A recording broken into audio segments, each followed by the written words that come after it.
Pada tanggal 9 Juli tahun 1888 telah terjadi pemberontakan petani Banten atau disebut juga Geger Cilegon. Pemberontakan petani di Cilegon terjadi karena beberapa faktor, yaitu faktor geografis, sosiologis, ekonomi, politik, faktor psikis, dan rensi. Faktor geografis yang melatar belakangi terjadinya pemberontakan ini yaitu meletusnya Gunung Krakatau pada tahun 1883 yang menambah penderitaan bagi rakyat Banten yang sebelumnya mengalami wabah penyakit ternak.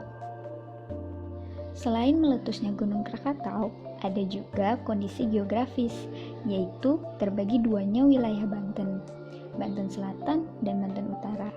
Di Banten Selatan lebih banyak didiami oleh orang-orang Sunda, sedangkan di Banten Utara lebih banyak didiami oleh orang-orang Jawa. Kemudian, dampak sosiologis, yaitu keresahan-keresahan sosial yang menimbulkan gerakan protes. Keresahan ini terjadi akibat dari perampokan, penyamunan, pembegalan, dan lain sebagainya. Serta adanya kedudukan status sosial, adanya kelas sosial yang ditempati oleh keluarga sultan, raden, keturunan putri sultan, priayi, kaum elit birokrasi dan bangsawan, serta adanya kaum abdi yaitu petani dan buruh. Lalu ada faktor ekonomi, yaitu konflik tanah antara petani dan bangsawan. Konflik ini terjadi akibat kepemilikan tanah atau sawah negara.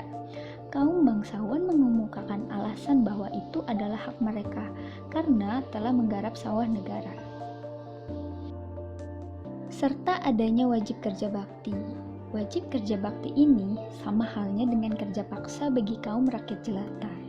Hal ini sebagai pembayaran pajak tanah dan sawah.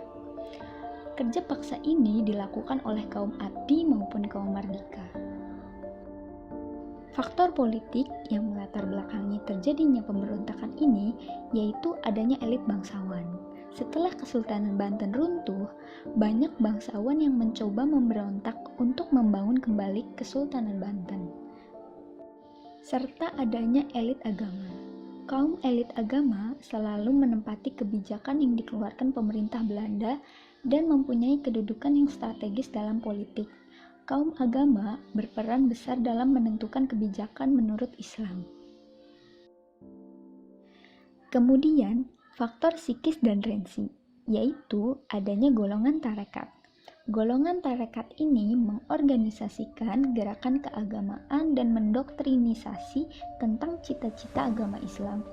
Jalan untuk memperbesar pengaruhnya dengan memperbanyak pengikut dan menjadikan guru tarekat sebagai otoritas. Serta adanya kepercayaan bahwa meletusnya Gunung Krakatau dianggap sebagai azab Tuhan karena membiarkan pemerintah kafir yang zolim memimpin mereka. Pemberontakan ini dipimpin oleh Haji Wasit. Ada 3 pasukan dalam pemberontakan ini. Pasukan pertama dipimpin oleh Lurah Jasim, seorang Jaro Kajuruan. Pasukan kedua dipimpin oleh Haji Abdul Ghani dan Haji Usman. Dan pasukan ketiga dipimpin oleh Haji Tubagus Ismail dan Haji Usman. Sasaran serangannya adalah penjara, Kapatihan, dan rumah asisten residen di alun-alun Cilegon. Dumas merupakan korban pertama dalam insiden ini. Haji Tubagus Ismail dan pasukannya menemukan Dumas yang bersembunyi di rumah orang Tionghoa yaitu Tan Hengkok. Pemberontakan petani di Banten ini membuat pemerintah di Batavia mengirimkan kekuatan yang begitu kuat untuk menanganinya. Akibatnya, Haji Iskak menjadi pemimpin pertama yang tewas setelah menyerang tentara, dan beberapa pemberontak lainnya juga tewas, termasuk Haji Wasit. Dampak negatif yang ditimbulkan dari pemberontakan petani di Cilegon adalah pemerintah pusat membuat kebijakan baru, yaitu di bidang politik. Pemerintah menempatkan pasukan-pasukan kecil di daerah pusat pemberontakan.